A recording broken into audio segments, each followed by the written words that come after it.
Greetings viewers, Eric the Car Guy here, back again with another repair video for you. Behind me, a 2005 Toyota 4Runner that happens to belong to Cameraman Brian.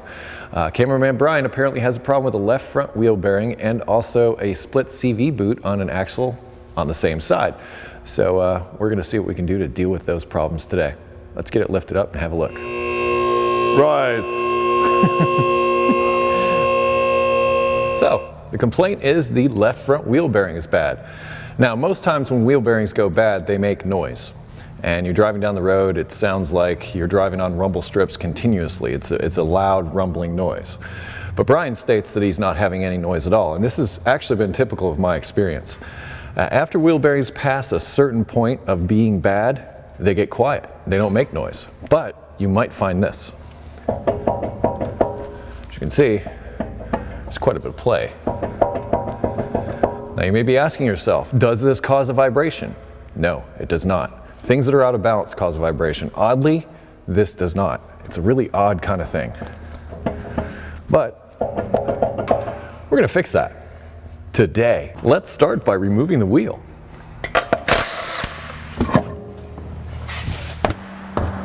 Looks like the people that were before me did a little bit of damage to the dust cover out here, which we'll have to address. I'll try to maybe hammer that out. I mean, it's not critical, but I like to put things back as good as I can. All right, I'm gonna start, peel this dust cover off. So a small dent there that I believe we can do something about. I haven't done one of these, and I almost think that this assembly bolts onto here, but I'm not sure. I don't know if it bolts on, or if it's pressed in, or what we have, but no matter what, we're gonna have to remove the brake assembly. I believe that this is a pressed in bearing and hub assembly, which would require removing the entire knuckle, which we can do. But given that, I'm gonna start with penetrating oil and hit everything I'm going to remove with a little bit of this before I get started removing stuff.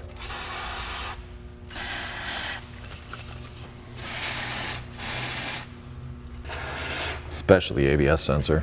I'm gonna also remove the caliper. I'm gonna remove these two bolts, and then there's another one up here for the brake line that is a 12 millimeter.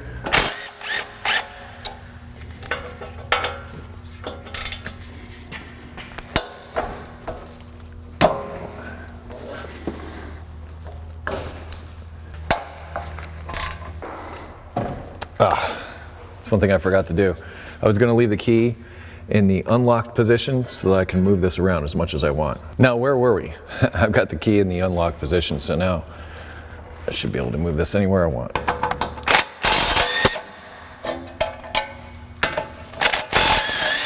Now, to prevent too much strain on the brake line, I'm going to tie the caliper up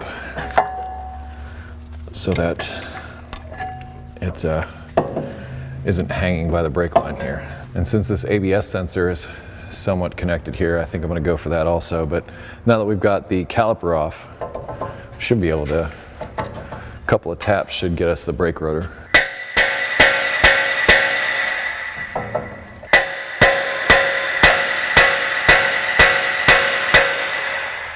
Try that penetrating oil again. It would be nice if they'd given us a couple of those screw holes, as I've shown in other videos, to just pop this off, but I don't want to hit on the back of it. I'm just going to hit on the hat here and hope it pops loose.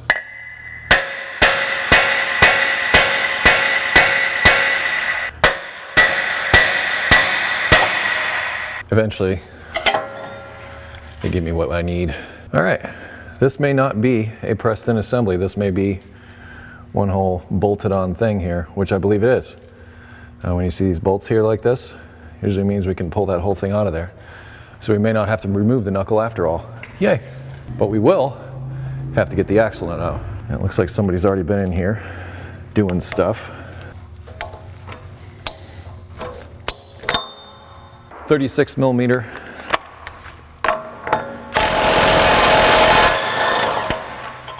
I'm just going to start by removing the wheel bearing assembly. These are 17s. I'm going to try to break them loose. Not hard at all.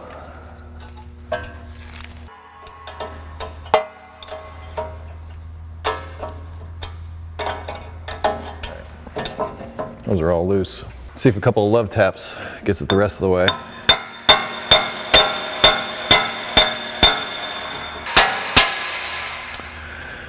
I think this is what's happening. I think what's happening here is this assembly is sort of recessed a bit into the knuckle. So we're gonna have to get that out of there. I'm gonna see if I can come back in here with a chisel and knock it loose from the splash shield. But first, that's right, some penetrating oil.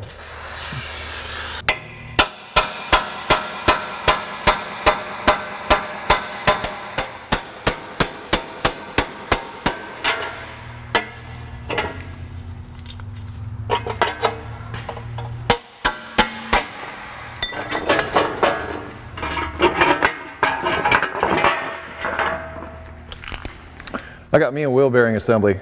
Like I said, it was recessed down inside there a little bit. And that's why I didn't keep going straight this way.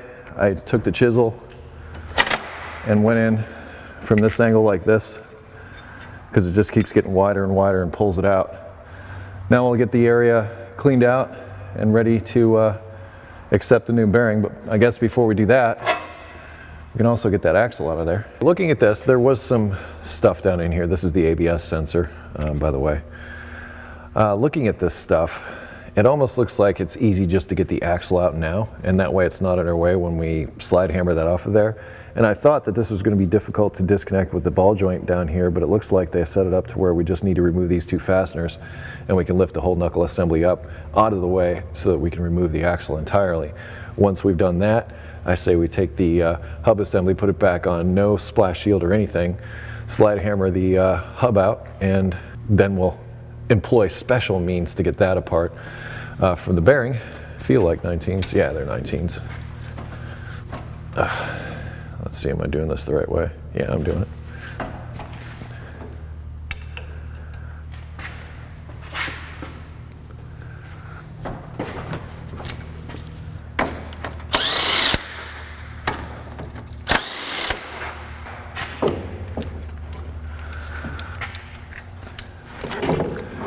Thank you, Toyota, for making that relatively painless.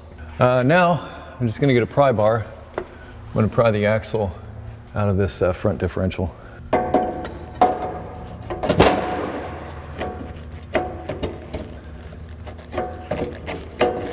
Easier said than done, because we have the wonders of the lift. I'm gonna go up through this access hole onto the back of my pry bar and just see if I can knock this out.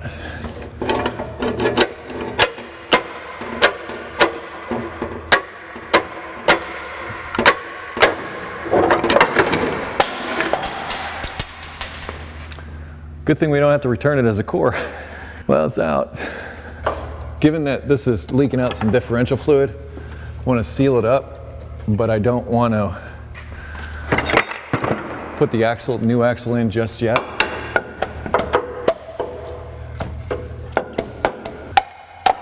That'll seal it up while we work and still give us the access we need. So it's kind of cool that that came apart like that. The differential is now plugged off with the remnants of the inner CV joint. Now I'm going to lower this down a little bit, reconnect this knuckle, and I'm going to reattach the bearing onto this without the splash shield.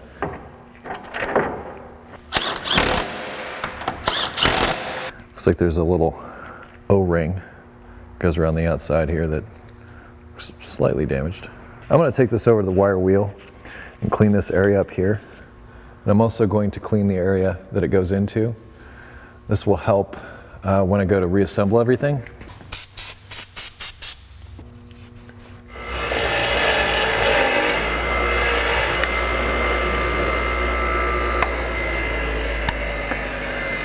There's a lot of evidence here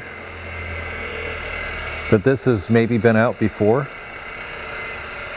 I don't think I did that because, like I said, I came in through the sides here to avoid this, but either way, we'll make it work. Yes, it's transmission fluid, but you can use oil. I just had this handy. Hopefully it makes assembly a little bit easier. I don't think this is offset at all.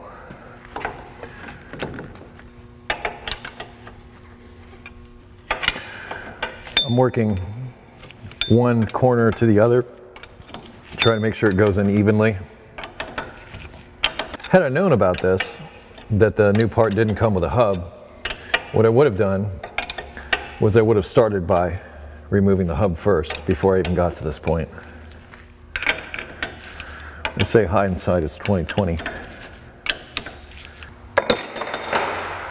All right, now we need to get the hub off of this, and wouldn't you know it, I don't hardly have anything to grab on here.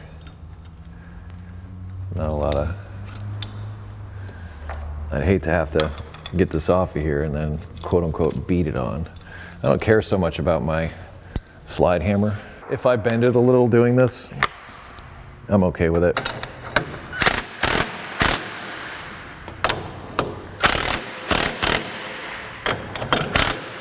Now let's get it down to a more reasonable level, and hopefully we won't have to get too much of a workout. This is what is called a slide hammer. There's a weight that works on this shaft as a slide. There are two things that make a slide hammer effective: how much this weighs and how long this is. The longer it is, the better. The more weight you have here, the better. This one, not the best slide hammer, I will admit that. But you can make it better sometimes, because basically what you do is you keep hitting on the inside of this. Now you can get to the point where your hands are just numb doing this. What I've done in the past is I've taken a couple of shop rags, tied them together, and then tied them around this weight, and then used this as a way to, if it comes to that, we'll do that, but right now I'm just going to try it like it is. But I've used shop rags to give this a little more punch, because I'm basically throwing the weight back and forth, which is what you want to do. But this can hurt your hands, and it can also be quite a workout. Well, let's just hope it all goes well.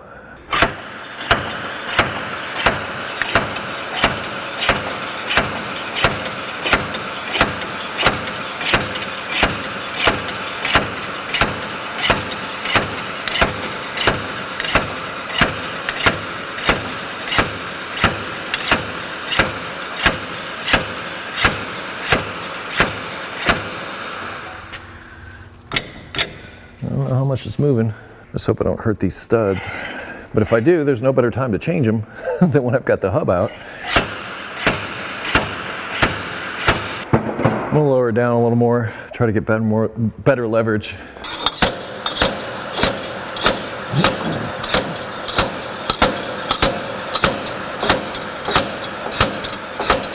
Also, sometimes there's a nut that goes in here that can also help, because anything that's loose, you'll lose the force. If this is loose here, you're going to lose some of the force you're trying to transfer right where those threads are.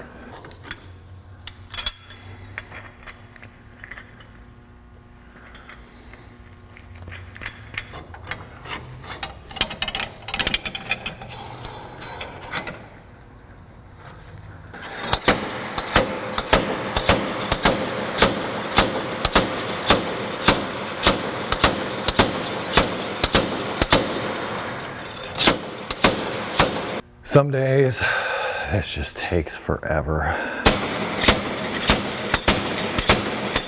I'm gonna come in here with an air hammer. This slide hammer is kind of inadequate. I'd rather have a 5-pound, something much larger. It would work a lot better. The ABS sensor is right here, and it's not gonna be all that difficult to damage. Therefore, I'm going to elect to remove it before any damage does become of it. Now, I'm going to take this air hammer on the back side of the hub, try to get it moving in the direction I want it to go in. All right, I got my earplugs in because my face is like right here.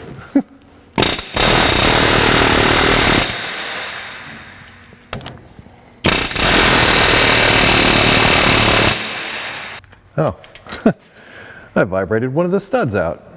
Like I said, there's no easier time to replace them than now.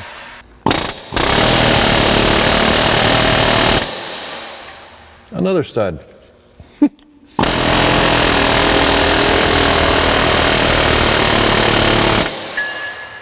Another stud.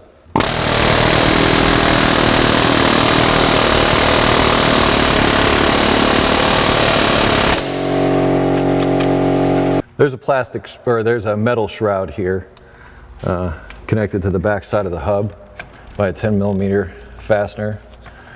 I just want to completely remove this ABS sensor from the equation.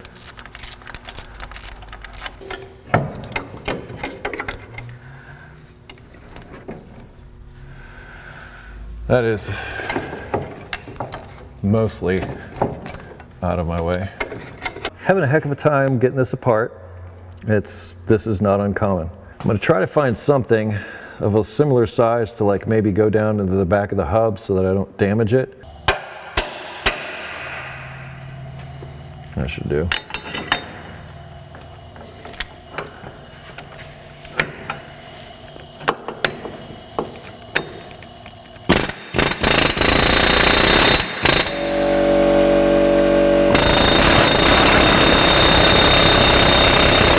Sometimes they go like this. Sometimes you fight with wheel bearings and it's just a fight.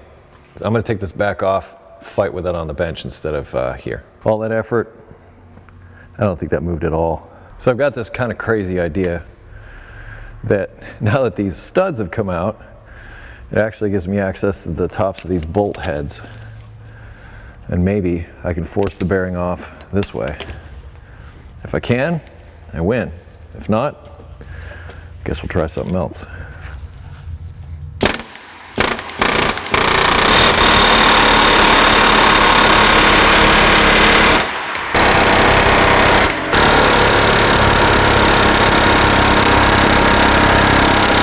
Wasn't making so much progress like that. I've got this barely held into the vise. I don't have a lot of hope here.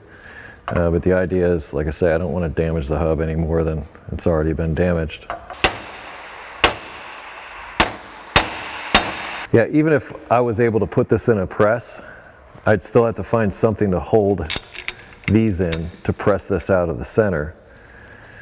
And that's tricky at best. I just can't seem to get a hold on it. I don't care about the bearing. That's getting replaced anyway, so messing that up's not an issue. I'd like to save the hub if possible, but if not, then I just have to resign myself to the fact that I cannot save it. What the heck, we'll put some penetrating oil in there and see if that helps. Last resort would probably be heat, but there's a bunch of grease in here. There's also some rubber.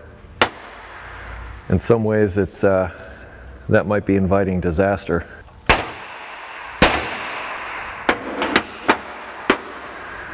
Yeah.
For those of you out there that are all, Harbor Freight is the best thing ever. There you go. You get what you pay for, kids. Period.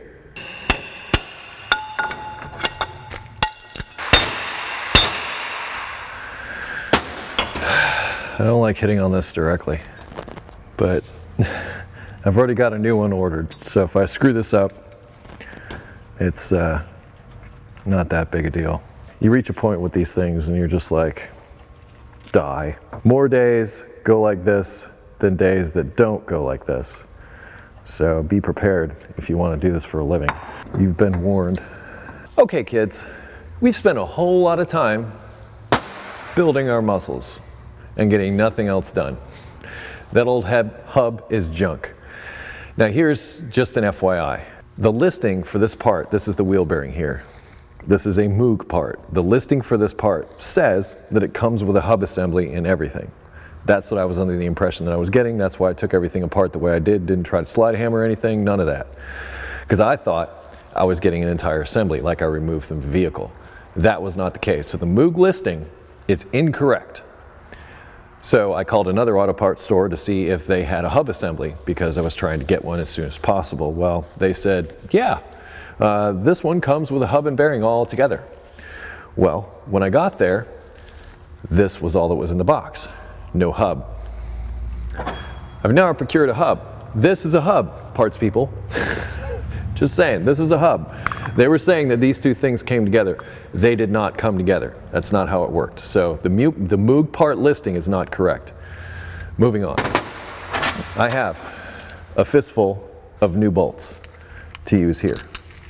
And if you remember, these had to be in place before we put this on because they won't come out. The best thing to do here is to press this stuff together. That's not going to happen today. But you have to be careful because dropping the bolts is not a problem, but this part coming apart like this, that is kind of a problem. So that's what we want to try and avoid. So yes, I'm going to try and tap it together.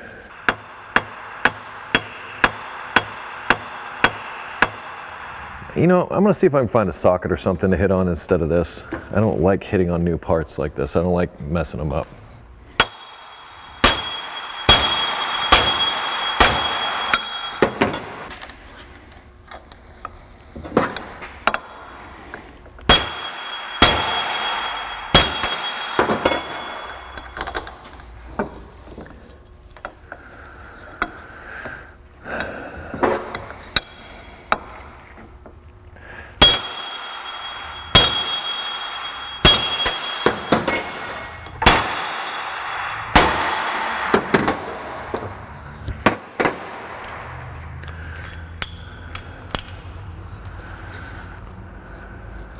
Looks like it's bottomed out in there. Started jumping up when I was hitting it. We have hub and bearing assembly assembled. Yay. Took a lot less time to try to put them together than to try and get them apart. Done with this day. We don't want to forget this.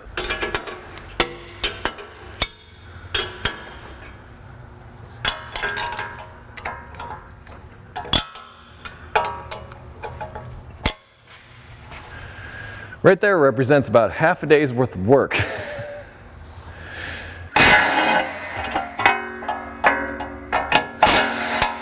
Right, well last time we learned that a little bit of fluid comes out when we knock the axle out. So let's prepare ourselves for that.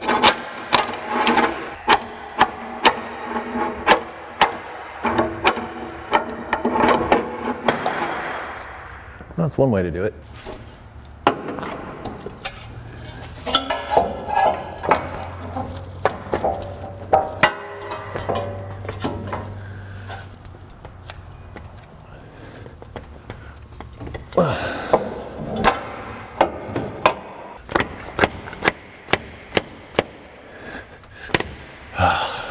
And it's larger than the old one, but it looks like clearance is okay. Given that it was difficult to get to the ABS sensor and stuff, I'm gonna deal with that first. Speed sensor can get slipped back in. Once again, a little silicone spray. There's an O-ring on this. Try and save it.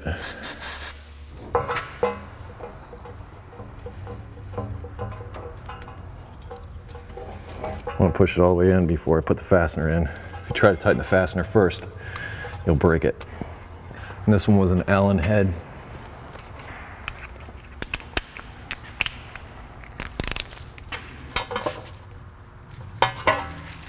Now there was this shielding was also attached here.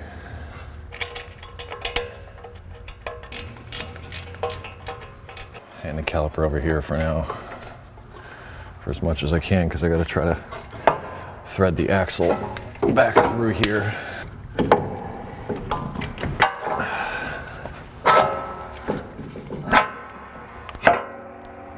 Yay. As you can see, there's no damage to this part from me using that block to hit with instead of hitting directly onto it. Grateful for that. To the bolts that hold the knuckle onto the control arm, or the ball joint, I should say.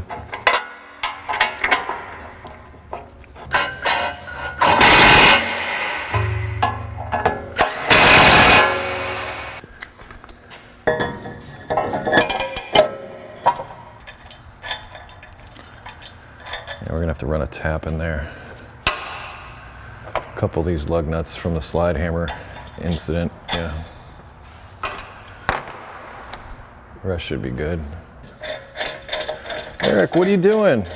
Well, if you don't have rotor screws and you need to put a caliper on, an old axle nut and a lug nut, just like this, makes for a very simple, easy caliper installation.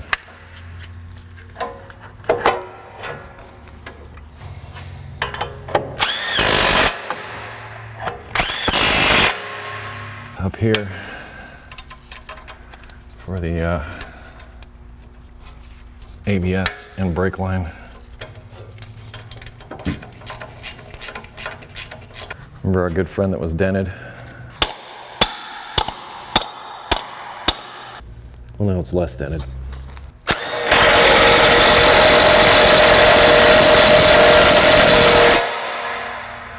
Yes, I am going to reuse this cotter pin. I don't have any that are this large.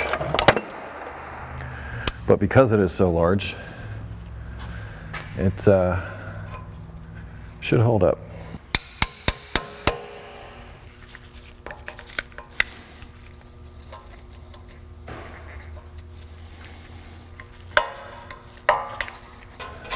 I'm going to go fix those lug nuts and we'll put the wheel on. When we use the slide hammer, these got a little messed up, and I don't have spare Toyota ones. I've got a whole bucket of Honda ones over there, but no Toyota lugs, and these are kind of special. This is 12 by 5. Thread chaser might be a better choice, but I don't have that either. It's just the tops of those threads that were a little messed up. And given that I get a brand new hub with brand new studs, the last thing I'm going to do is booger up brand new studs. Cheap tools cost you money. They really do. You might think you're saving on the onset, but they cost. They cost in a big way. Working fine now.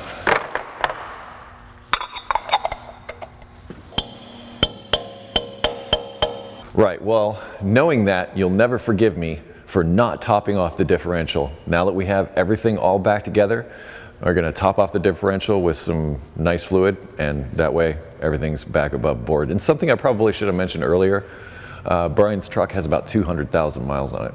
Underneath this cover, and I'm just gonna bend this back rather than taking the entire cover down, you'll see the fill point for the differential, which is right up there. It has an Allen head. It's like a number 10 Allen. It goes to this. I'll bend that back when I'm done. For now, like I said, we're just topping off what we lost when we took the axle out.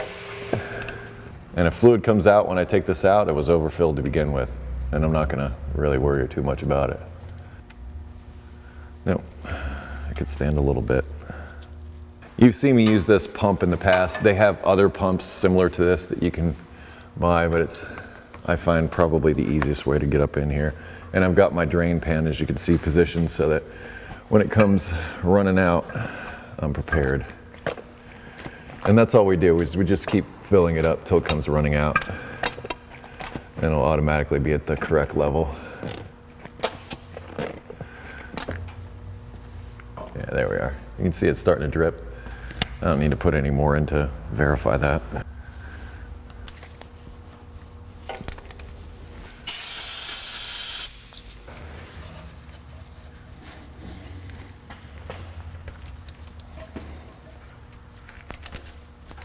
And there we go.